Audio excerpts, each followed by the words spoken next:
오늘 우리는 시편 115편 9절에서 13절의 말씀을 통하여 사람의 눈과 하나님의 눈이라고 하는 그런 제목을 가지고서 하나님의 말씀을 나누기를 원합니다. 여러분, 우리들이 가지고 있는 이 눈과요, 하나님의 눈은 정말로 완전히 다르다라고 하는 것을 우리가 인정할 수 있는 그 믿음이 되시기를 주님의 이름으로 축원합니다. 우리들이 어떤 믿음을 가져야 될까? 이렇게 묻는다면 여러분, 믿음도 오늘 장로님 기도해 주신 것처럼 한편으로는요, 우리가 하나님을 인정하는 부분이 있는가 하면은 한편으로는 내가 인정을 하지 못하고 살아가는 그런 영역이 우리들에게 있을 겁니다. 성경은 우리들에게 어떤 믿음이 우리들이 가져야 될 믿음인가 라고 하는 것에 대하여 분명하게 가르쳐 주는데요, 하나님을 절대적으로 신뢰하는 그 믿음을 우리들에게 가지라고 그렇게 말씀해 주고 있습니다. 저와 여러분의 믿음이 하나님을 절대적으로 신뢰하는 그 절대 믿음이 되시기를 주님의 이름으로 축원합니다. 이게 믿음이라고 하는 겁니다. 제주도에 가면은 그 유명한 신비의 도로가 있습니다. 제주공항에서 11.5km 정도 떨어져 있고요, 해발로는 우리가 한 500m 정도 위에 위치해 있습니다. 제주공항에서 이제 조금만 가다 보면은 제주의 살록도로라고 하는 것이 나타나게 되는데, 이 살록도로 변에 이 신비의 도로가 있습니다. 내리막길처럼 우리들의 눈에는 보입니다. 그래서는 이 내리막길에 우리들이 차를 갖다가 이렇게 세우면 마치 차가 굴러 내려갈 것 같은데 차가 반대로 언덕을 향하여서 올라가는 겁니다. 그러니까 사람들이 보면서 이것을 신기하다, 그래서는 도깨비 도로다, 이렇게 이야기를 합니다. 착시 현상이었던 것이죠. 사실 그 도로는 내림길이 아니라 오름길이었던지, 아니면은 그것은 오름길이 아니라 내림길이었는데 우리가 그것을 보지 못했던 겁니다. 이제 학자들이 이것에 대해서 왜 사람들에게 이런 착시의 현상이 일어났을까? 이것에 대해서 그들은 대답을 하고 있는데, 주변에 있는 나무가 모두 다 기울어져 있었습니다. 주변에 있는 나무들이 모두 다 이렇게 기울어져 있다 보니까는 그게 기울어진 쪽 방향으로 아래로 내려가는 내림길이라고 생각했는데 나무가 기운 것이지 길이 기운 것이 아니었던 것이죠. 그러니까 완전히 반대로 우리가 보게 되었다라고 하는 겁니다. 우리가 보는 것, 우리가 듣는 것, 우리가 생각하는 것이 이렇게 환경에 따라서 여러분 달라지고 좌우된다라고 하는 그 현상을 볼 때, 오늘 우리들의 보고 듣는 생각이라고 하는 것은 불완전하다라고 하는 것을 우리들은 쉽게 알 수 있습니다. 오늘 성경 말씀이 바로 사람의 눈과 하나님의 눈이 다르다라고 하는 것을 우리들에게 가르쳐주는 그런 귀한 말씀입니다. 오늘 이 시편 115편은 시인이 이제 아주 어려운 형편에 처했었습니다. 그는 자기의 생각과 자신의 경험과 자신의 불완전한 눈을 의지했었습니다. 그러다가 그는 어려운 형편에 처하게 되었고 하나님의 은혜로 구원을 받게 되었습니다. 그리고 나서 그가 하나님 앞에 돌아와서 불렀던 그 고백과 찬양이 바로 시편 115편입니다. 1절에서 그는 나는 이제 오직 하나님께만 영광을 돌리겠다라고 그렇게 고백합니다. 그리고 오늘 성경 말씀, 본문 말씀을 건너뛰어서 그는 우리가 보고 믿어야 될 것은 내가 아니라, 환경이 아니라, 사람이 아니라 오직 하나님 한 분이시라고 그렇게 고백하고 있습니다. 그러면서 오직 하나님 한 분만이 나의 도움이 되시고 나의 방패가 되시고 내게 복을 주시는 분이시라고 하는 것을 그는 거듭 3번이나 반복하여서 그것을 강조하고 있습니다. 언어를 글로 쓸 때 우리는 이것을 문학이다 이렇게 얘기합니다. 문학에서 3번을 쓴다라고 하는 것은 최상급의 표현입니다. 이 시인은 오늘 그가 아주 어려운 형편에 처했다가 오늘 하나님의 은혜를 경험하면서 그가 이 115편 9절에서 13절에 이렇게 고백하는 겁니다. 자, 여러분들 우리 성경도 함께 보시고 화면도 같이 보시기 바랍니다. 이 시인은 이렇게 고백합니다. 이스라엘아, 여호와를 의지하라 그랬습니다. 그러면서 그는 너희의 도움이시요 너희의 방패시로다. 10절에 이것을 또다시 반복합니다. 아론의 집이요 여호와를 의지하라. 그는 너희의 도움이시요 너희의 방패시로다. 11절에 강조한데 또 강조하기를 시작합니다. 여호와를 경외하는 자들아 너희는 여호와를 의지하여라. 그는 너희의 방패시로다. 하나님을 의지하라고 3번이나 그는 거듭 강조하고 있다라고 하는 겁니다. 그 이유는 어디죠? 내가 살아보니까 도움은 환경도 사람도 아니라 오늘 하나님이셨다는 거예요. 내가 살아보니까 내 삶의 방패가 되어주시는 분, 방패라고 하는 것이 무슨 뜻입니까? 보호자가 된다라고 하는 겁니다. 내가 너를 보호해 줄 거야. 여러분, 부모도 자녀를 보호해 줄 수 없습니다. 자녀가 부모를 보호해 줄 거야. 자녀가 부모를 보호해 줄 수 없습니다. 여러분, 누가 우리를 보호해 줄 수 있겠습니까? 오직 하나님 한 분만이 나의 보호자 되심을 그가 경험했던 것이죠. 더 나아가 하나님만이 우리에게 복을 주시는 분이라는 거예요. 내게 이득이 있을 때는 사람들이 다 가까이 오지만은 더 이상 나에게 이득이 없을 때는 다 떨어지고 멀어지는 것이 인간이기에 오늘 이 시인은 우리들에게 뭐라 그러냐면 하나님만이 우리의 도움을 끝까지 주시는 분이시고 하나님만이 우리의 삶의 끝까지 보호자가 되시며 하나님만이 우리에게 끝까지 복을 주시는 분이시라는 거예요. 그러기에 오늘 하나님만을 의지하고 살 때 우리가 절대로 후회 없이 살게 될 것이라고 그렇게 고백하고 있는 것입니다. 다른 말로 이것을 표현하면 하나님에 대한 절대적인 그 믿음을 우리들에게 가지라고 강권하고 있는 것입니다. 그렇다면 오늘 본문 말씀은 내가 의지하는 다른 것들은 무엇인가? 이것에 대하여 우리들에게 가르쳐 주는데 그 말씀이 오늘 본문 말씀 바로 앞에 본문들입니다. 한마디로 얘기하면 우상이라고 하는 겁니다. 내가 의지하는 하나님 외에 의지하는 그 모든 것은 우상이라고 지적합니다.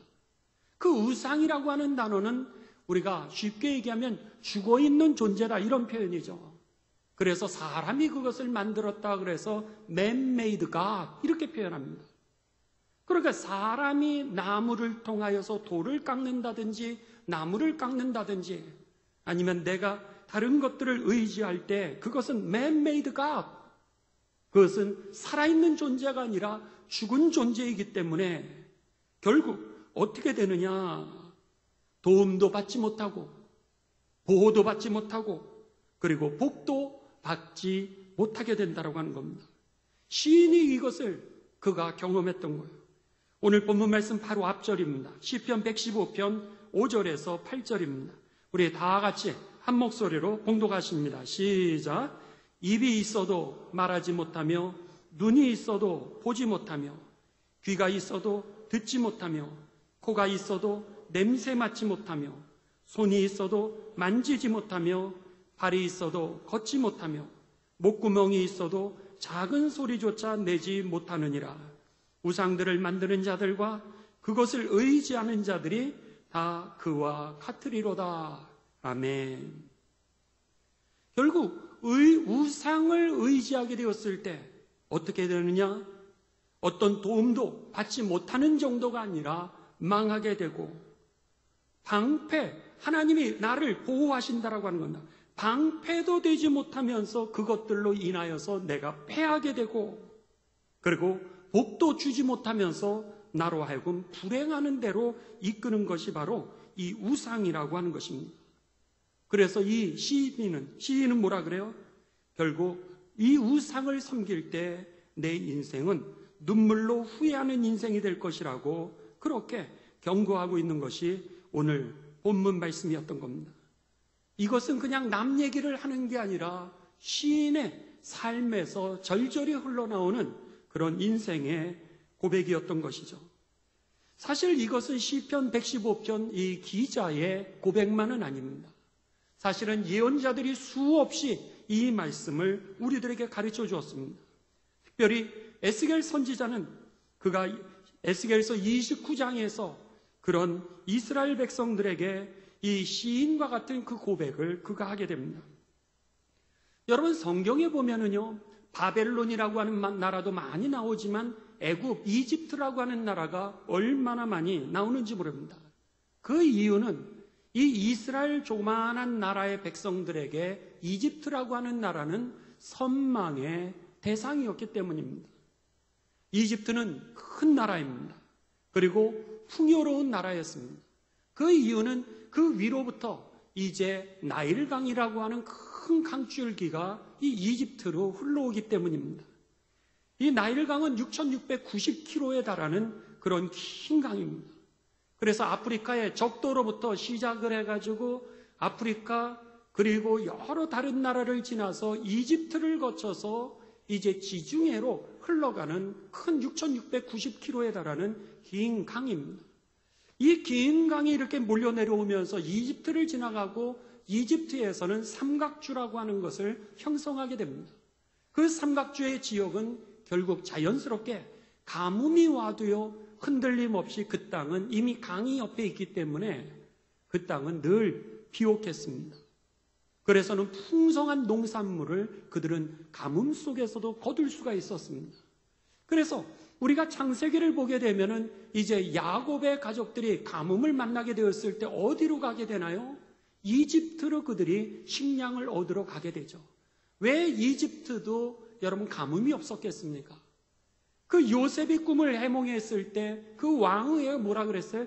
7년 동안 여기도 가뭄이 될 것입니다. 7년 동안 풍년이 될 터이니 곡식을 잘 여기다 예비해 두십시오. 이렇게 얘기하지 않았습니까? 그런 거 보면 이집트도 역시 자연현상에 의하여서 영향을 받아 그 땅도 가뭄이 있었다는 거예요. 그런데도 불구하고 흔들리지 아니하는 이 나일강의 줄기가 내려오다 보니까 그 가뭄 속에서도 그 땅의 백성들이 풍성한 열매를 얻을 수 있었기에 이 애굽은 오늘 큰 나라일 뿐만 아니라 강한 나라였고요. 넉넉한 나라였기에 이스라엘 백성들에게 있어서는 늘 기대고 싶은 그런 나라였습니다. 그래서 이스라엘 백성들은 가뭄이 오면 어디로 갔냐면 이집트로 갔습니다. 애굽으로 가서 식량을 구했고요. 힘든 일이 있으면 그들은 애굽에게 가서 도움을 청했습니다. 그리고 북쪽에서 아수르나 바벨론이 침공을 해오게 되면은 그들은 애굽으로 다가가서 그들하고 협력을 해서 도움을 받아 이제 싸움을 했던 것이었습니다. 이것이 이스라엘 역사일 것으로 볼 때 애굽이라고 하는 거, 이집트라고 하는 나라는 이스라엘의 늘 선망의 대상이었죠. 그런데 이 에스겔 선지자는요, 이 에스겔서 29장 3절에서 7절에 보면 하나님이 이 애굽을 심판하시는 나라라고 그렇게 선언하고 있습니다. 그 이유는 이 이집트가 그들에게 의지하면은요, 그들이 이집트를 보호할 줄 알았는데 오히려 반대로 의지하면 그대로 그들을 넘어뜨리는 나라라는 거예요.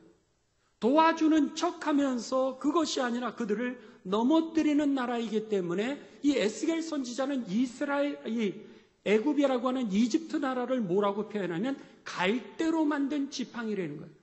지팡이가 뭡니까? 여러분 어르신들이 이제 몸을 의지하는 거 아니겠어요? 내 허리라든지 나의 근육으로 나를 받치지 못했을 때 이 지팡이에다가 내가 의지하는데 지팡이가 단단해야 넘어지지를 않는데 이집트는 너가 의지하면 무너지게 되는 갈대로 만든 지팡이라는 거예요. 눈으로 볼 때는 지팡이였는데 실상의 내용은 갈대, 그냥 바람만 불면 흔들리는 그런 갈대로, 그러니 그것을 의지하니 이스라엘이 망할 수밖에 없다라고 그렇게 표현했던 겁니다. 그래서 그는 이스라엘이 도움을 청하면은 그들이 의지하면 무너지게 만들 뿐만 아니라 도움을 청하면 오히려 잡아먹는 그런 짐승과 같은 덫과 같은 나라라고 그렇게 예언을 했던 겁니다.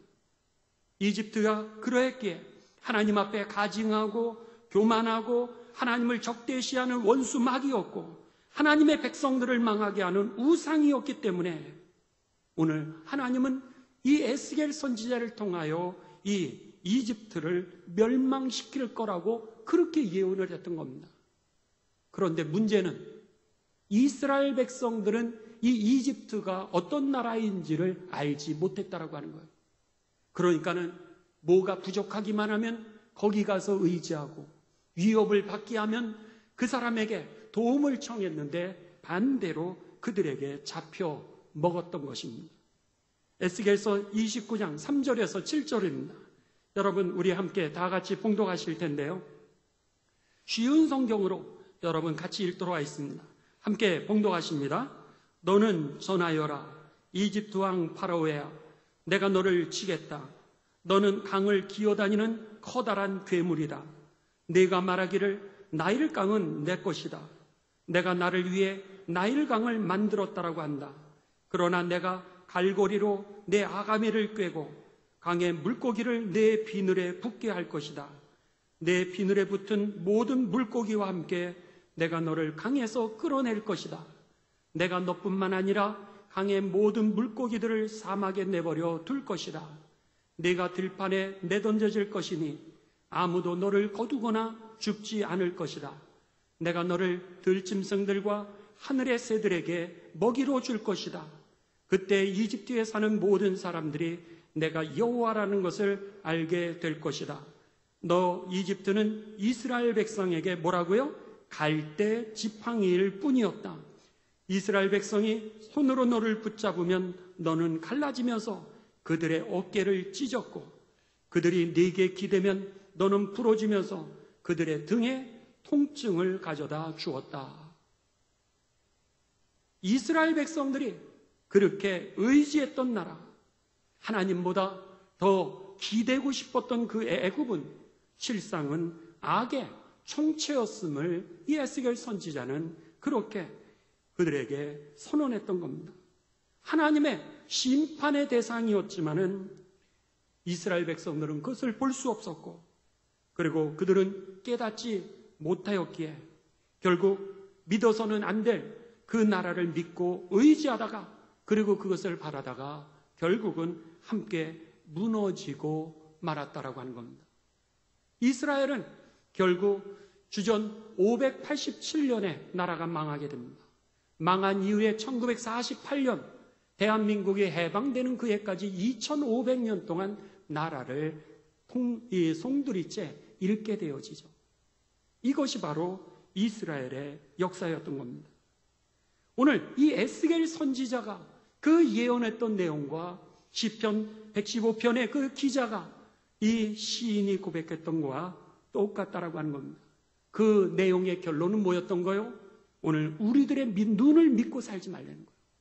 우리들의 경험을 믿고 살지 말고 오직 하나님을 절대적으로 믿고 살아야 실패하지 않는다라고 그렇게 가르쳐주고 있는 겁니다.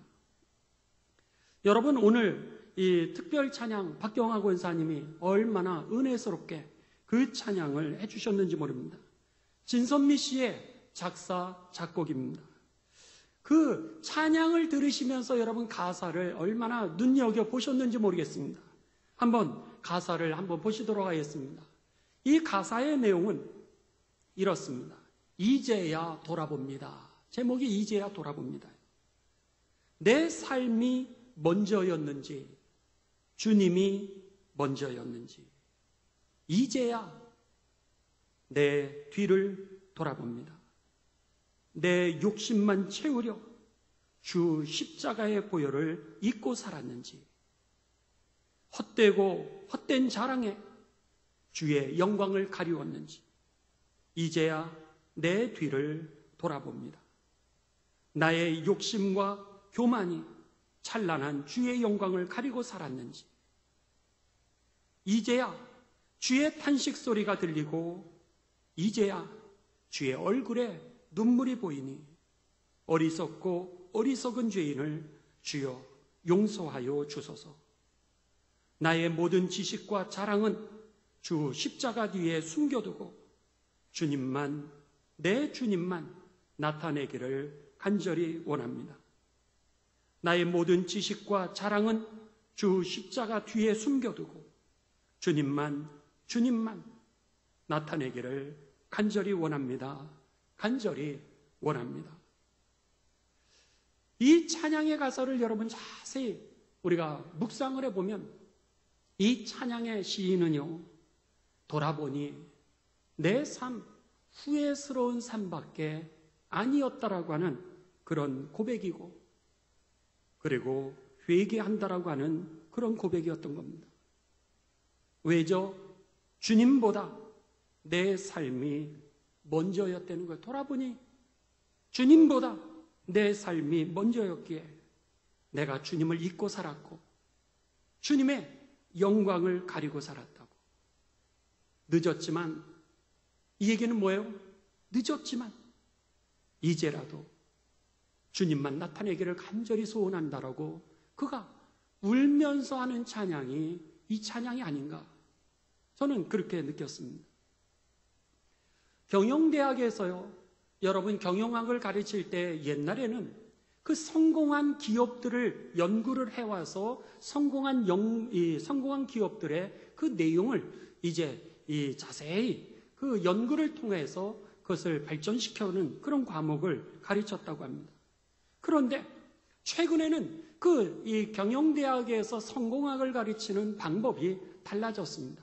하버드 대학이라든지 도쿄 대학에서 그 경영대학에 있는 학생들에게 무엇을 가르치냐면 실패한 기업들을 연구하게 한다는 거예요. 왜냐하면 실패한 기업들을 연구함으로 인하여서 이렇게 하면 실패하는구나, 이렇게 하지 않아야지, 그렇게 해야 성공의 길을 갈 수 있기 때문에 그들에게 이제 이 실패의 법칙을 배우게 한다라고 하는 겁니다.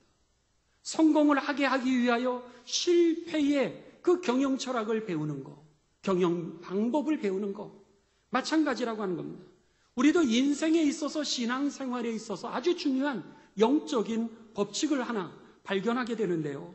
그것은 뭐냐면 오늘 영적으로 우리가 하나님에 대한 절대적인 믿음을 가지라고 하는 겁니다.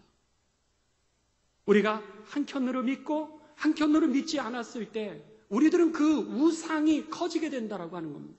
우상이 커지게 되면서 마치 제주도의 신비의 도로처럼 우리가 눈이 사람과 환경에 의해서 생각이, 감정이, 판단이 달라지게 된다라고 하는 거죠.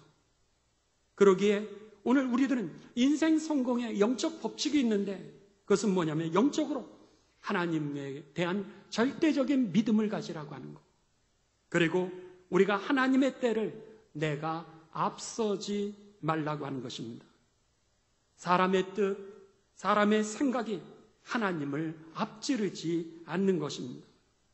여러분, 우리가 믿음 생활하면서 서두르지 않는 지혜가 임하게 되시기를 주님의 이름으로 축원합니다. 여러분, 조급하지 마십시오. 인내하고 기다리십시오. 오늘 우리가 하나님의 약속을 믿었지 않았습니까? 하나님의 말씀을 우리가 믿지 않았습니까? 그렇다면 믿었다면 그 믿음을 가지고서 그대로 하나님의 때를 기다리면서 인내로 기다리시길 바랍니다. 그래야 하나님의 뜻을 이루게 되는 겁니다. 기다리지 못하게 되면 하나님의 뜻을 우리가 하나님에게 쓰임도 받지 못하게 되는 겁니다. 목사님, 그러면은 언제까지 기다려야 되는 겁니까? 여러분, 하나님의 때까지라는 거예요. 아브라함은 75세에 하나님에게 부름을 받았습니다. 내가 너로 하여금 열국의 민족의 아버지, 그리고 믿음의 아버지가 되게 하겠다라고 약속하셨습니다. 아니, 아내는 아기를 가질 수 없는 그런 삶이었는데 하나님은 그를 75세에 불렀지만은 10년이 지나도 그에게 자녀가 없었습니다. 아기를 낳을 수 없는 여인이었고, 그리고 이제는 이 아브라함조차도 아기를 가질 수 없는 상태가 되었습니다. 하나님은 그럼에도 불구하고 주시지 않았습니다. 그런데 여러분, 사람이 생각하지도 못하고 상상하지 못한 방법이 결론으로 나오게 되는데 언제 아기를 주세요? 100세에 주셨다라고 하는 겁니다. 아브라함에게 있어서의 100세는 하나님의 때였던 것입니다. 아브라함은 급했어요. 종 하갈을 통해서라도 내가 아기를 낳아야 되지 않을까? 내 유산들 다 물려줘야 되는 것 아닌가? 아니, 하나님의 약속된 그 민족이 내 안에서 나오려면 이 자녀라도 하나 있어야 되는 거 아닌가? 이렇게 생각했습니다. 그랬는데 하나님의 때는 85세가 아니라 100세였다라고 하는 거예요. 결국 여러분, 그는 이 100세에 하나님의 뜻을 경험하게 되었고 하나님은 그를 민족의 열국의 아버지일 뿐만 아니라 믿음의 아버지로 세우셨다라고 하는 것이죠.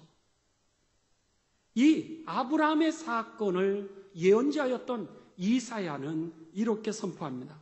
이사야서 55장 8절에서 9절에 보면 하나님께서 이스라엘 백성들을 회복하시는 이 하나님의 때에 대해서 그가 선언하면서 이렇게 선언합니다. 내 생각이 너희 생각과 다르며 내 길은 너희의 길과 다름이니라. 여호와의 말씀이니라. 이는 하늘이 땅보다 높음같이 내 길은 너희의 길보다 높으며 내 생각은 너희의 생각보다 높으니라. 사랑하는 여러분, 오늘 우리가 보고 우리가 믿고 우리가 의지해야 될 것은 오직 하나님 한 분이십니다. 하나님을 절대적으로 신뢰하는 그 절대의 신뢰의 믿음, 그것이 저와 여러분의 믿음이 되셔서 후회 없이 사는 삶이 되시기를 주님의 이름으로 축원합니다. 그래서 잠언에 있는 이 지혜자는요, 잠언 3장에서 3장 5절에 우리들에게 이렇게 사는 방법, 성공하는 방법, 그리고 실패하지 않는 방법, 잘 사는 방법을 이렇게 가르쳐 줍니다. 잠언 3장 5절, 너는 마음을 다하여 여호와를 신뢰하고 내 명철을 의지하지 마라. 이사야서 2장 22절입니다. 너희는 인생을 의지하지 말라. 여기에 인생이라고 하는 것은 사람입니다. 너희는 사람을 의지하지 말라. 그의 호흡은 코에 있나니 새말 가치가 어디 있느냐 그랬습니다. 이게 무슨 말이냐면 너희는 사람을 의지하지 말라. 그들은 곧 꺼질 숨을, 이제 꺼질 숨을 내뱉는 그 삶일 뿐이니라. 능력이 얼마나 있겠느냐. 이 코 하나로 숨쉬고 살아가고 있다는 거예요. 다른 거 하나도 없다는 거예요.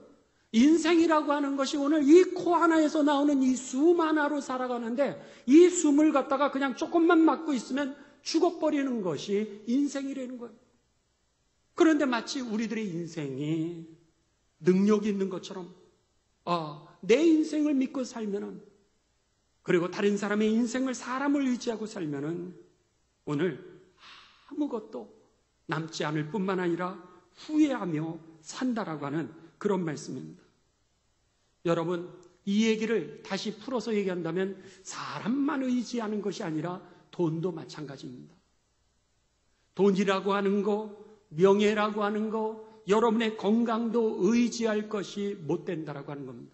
금방 여러분 코 하나 이렇게 숨 막아버리면 끝장나는 게 우리들의 건강이요, 우리들의 명예요, 돈이라고 하는 거예요. 그래서 에스겔 선지자는 이 우리가 의지하는 것들이 우상일 수밖에 없는 게 이것을 갈대 지팡이라 이렇게 표현했던 겁니다. 잡아봐라, 의지해봐라, 무너지고 만드는 거예요. 그 사건의 대표적인 예가 뭡니까? 이스라엘 백성들이 이제 출애굽하게 됩니다. 430년 동안 종이 되었다가 모세를 통하여 하나님의 은혜로 그들이 이제 출애굽하게 되죠. 그리고 나서 이 모세에게 지게 되니까 바로 왕이 할 수 없이 항복하죠. 항복하면서 그동안 너희들이 수고했던 그 수고 대가 가지고 나가라 그랬습니다.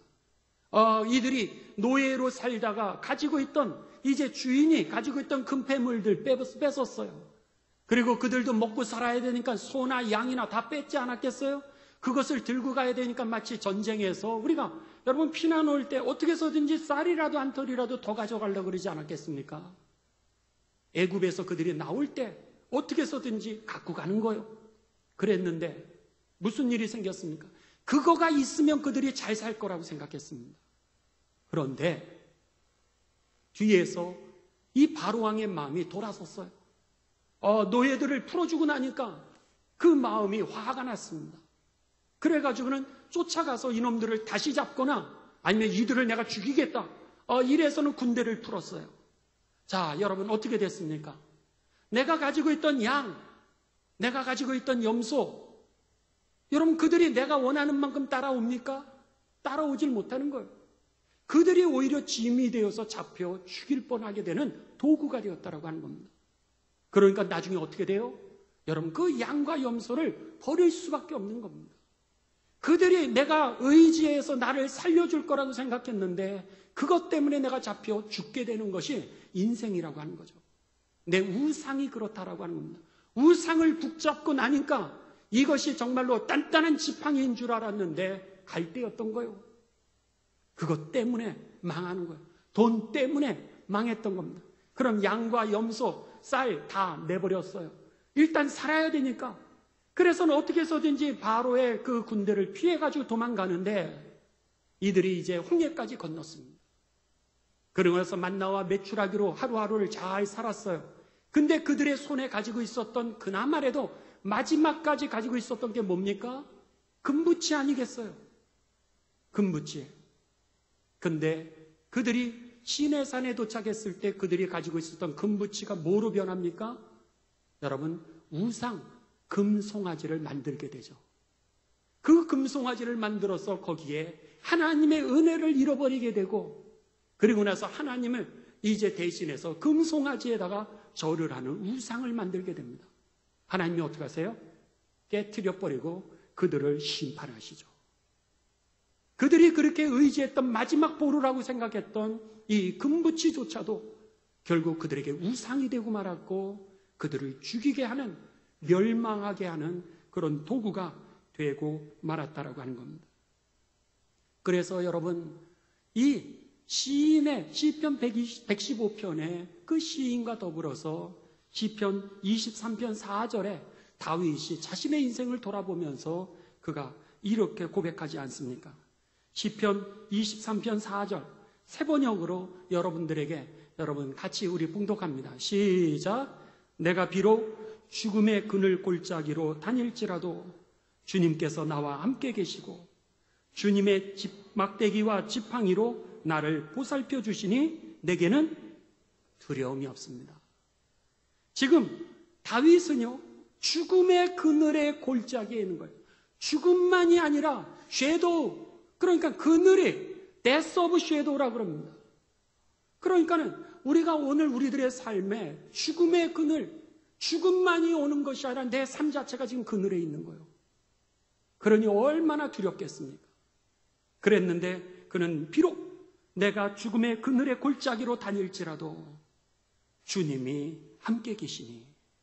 그러면서 주님을 뭐라고 표현하냐면 아까 이집트는 뭐였어요? 갈대 지팡이라고 그랬습니다. 근데 여기에서 뭐라고 그래요? 주님의 막대기와 지팡이로 나를 보살펴 주신다. 그걸 잡았을 때는 무너질 수밖에 없었는데 주님의 지팡이와 이 막대기는 나를 보호해 주셨다는 거예요. 그러기에 내게 두려움이 없다라고 그렇게 고백했던 겁니다. 저는 여러분 오늘 말씀을 마칩니다. 오늘 말씀을 마치면서 마지막으로 간증을 여러분들에게 하나 함께 하기를 원하는데요. 이 자매는 우리가 잘 아는 어느 교회의 평범한 그런 학생으로 자라났습니다. 어려서도 거기에서 자랐고 그리고 그곳에서 청소년으로 자랐고 그리고 나서 이제 대학에 진학을 하게 됩니다. 서울대학을 들어갔고요. 그리고 불문과에 입학을 했습니다. 그리고 그 학교를 졸업한 이후에 불어 학원 강사가 되었는데 그는 인기 강사, 스타 강사가 되게 됩니다. 그랬던 그가 직장암 4기의 판정을 받게 됩니다. 그 속에서 직장암 4기로 사형언도를 당신은 수술하면 1년 정도는 살 수 있고요. 그리고 당신은 이제 수술을 하면 1년 정도 살 수 있고 수술을 하지 않으면 6개월밖에 살 수 없습니다. 라고 하는 그런 사형 선고를 받게 됩니다. 그 가운데 속에서도 이 자매가 절대적으로 하나님을 신뢰하게 된 그 삶의 간증이 이 내용입니다. 그는요, 스타 강사가 되고 그리고 나서 청년부를 하면서 어느 날 청년부에서 행했던 그 전도 폭발이라고 하는 훈련을 받게 되었습니다. 그 훈련을 받으면서 그는 전도라고 하는 게 이렇게 쉽구나 이런 걸 깨닫게 됩니다. 그러면서 그가 이제 그 학원에서 제자들을 가르치면서 끝나면 조를 짜기 시작했습니다. 3명 혹은 4명씩 이렇게 불러다가 학원을 끝나면 그들에게 밥을 사줬습니다. 밥을 사주고 그리고 요즘 어떻게 사냐고 물어보고 그리고 나서 그들에게 이제 복음을 제시하게 됩니다. 그러면서 그들이 예수님을 영접하게 되죠. 너무 신이 났습니다. 제자들의 대다수가 밥을 먹여주고 어떻게 사냐 이야기하고 복음을 제시하면 예수님을 영접하는 그의 모습에 너무나도 감격하는 거예요. 그러다가 신나게 복음을 전하다가 안 되겠다. 한국은 이렇게 복음이 너무 쉽게 사람들이 듣는데 그 다른 나라에 있는 사람들은 복음을 듣는 게 참 어렵지 않나. 그래서는 선교사가 되기로 결정을 합니다. 담임 목사님하고 상담했습니다. 목사님이 시카고에 있는 트리니티 대학을 그에게 소개시켜 줬습니다. 그래서 그는 이 스타 강사의 자리를 내려놓고 그리고 나서 시카고에 있는 트리니티 대학의 목회자 과정에 들어가게 됩니다. 그곳에서 이제 학기를 보내다가 맨 마지막 학기는 로컬 교회에서 전도사 실습을 해야 되는 거였습니다. 근데 시카고에 있는 교회에서 그가 전도사로 실습을 하기보다는 이왕이면 내가 자라났던 그 교회에서 이 전도사 실습을 하면 좋겠다고 그래서 담임 목사님에게 전화를 했습니다. 담임 목사님이 좋다고, 얼마든지 좋다고. 그래서는 유학을 하고 있었던 이 자매가 이제 몸도 많이 쇠약해지고 그래서 한국에 들어와서 이 실습 전도사로 섬기면서 병원에 진찰을 받았습니다. 그랬는데 직장암 4기 판정을 받습니다. 의사 선생님에게 물었습니다. 제가 수술을 하면 얼마나 더 살 수 있죠? 1년입니다. 수술하지 않으면요 6개월입니다. 그러면은 수술받지 않겠습니다. 그리고 나서는 선생님도 저처럼 얼마 있지 않으면 이제 삶이 다 마감된 다음에 하나님 앞에 쓰게 되실 터인데 선생님 하늘나라 준비가 되셨습니까? 그 의사 선생님한테 그렇게 질문을 했던 거예요. 여러분 전도 폭발에 나오는 진물입니다. 그 질문을 그대로 의사 선생님한테 이제 그렇게 하면서 그 의사 선생님을 전도를 했습니다. 그리고 나서 이 자매가요 남은 자신의 6개월의 삶을 전국을 다니기를 시작합니다. 그래서 가서 복음을 전하는데 의사 선생님은 그에게 이 6개월밖에 살 수 없다라 그랬는데 그 자매는 3년을 살았고요. 그리고 나서 하나님의 부르심을 받게 됩니다. 그 자매의 간증은 이미 책으로도 나와 있고요. 여러분들 유튜브에 이미 많이 나와 있습니다. 그것을 갖다가 간략하게 4분 이 자매가 마지막으로 이제 간증을 했던 그 내용 중에 하나를 잠깐 보시도록 하겠습니다.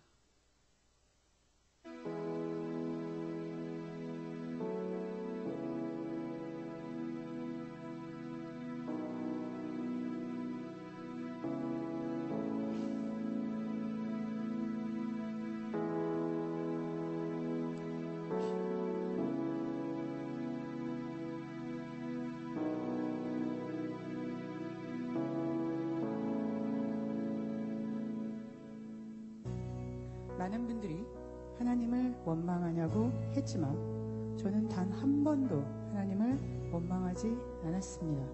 많은 사람들이 왜 도대체 너에게 이런 일이 일어났느냐 물어봤지만 저는 단 한 번도 하나님께 왜? 라는 질문을 하지 않았습니다. 그 이유는 저는 하나님을 이해하는 것이 아니라 신뢰하기 때문입니다. 나를 나보다 더 잘 아시고 나의 필요를 더 잘 아시고 또 나에게 가장 좋은 것을 주신다는 것을 확신합니다.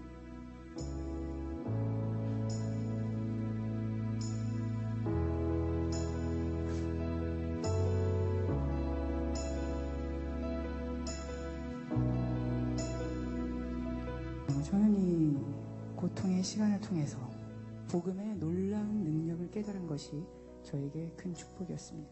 이 죽음의 문턱에서 느끼는 이 평안, 이 행복, 그것을 경험하면서 저는 더욱더 정말 이 세상에서 이 복음만큼 좋은 것은 없구나 라고 확신하게 되었습니다. 어떻게 사람이 곧 죽는다, 그것도 아주 비참하게, 아주 고통스럽게 죽는다, 그런 얘기를 듣고도 이렇게 행복하고 이렇게 평안할 수 있을까? 제 자신을 보면서 저는 이 복음의 능력에 대해서 감탄하게 되었습니다. 저는 죽음에 대한 두려움이 전혀 없습니다. 죽게 되었지만, 육신의 고통이 있지만 이제 죽어서 나를 위해 죽어주신 예수님을 드디어 만나고 또 그분과 함께 살게 될 것이라는 기대와 흥분이 있습니다. 힘들어도 예수 그리스도 때문에 기쁘고, 힘들어도 예수 그리스도 때문에 행복하고, 힘들어도 예수 그리스도 때문에 감사합니다. 이것이 어떻게 가능한가요? 복음 때문입니다.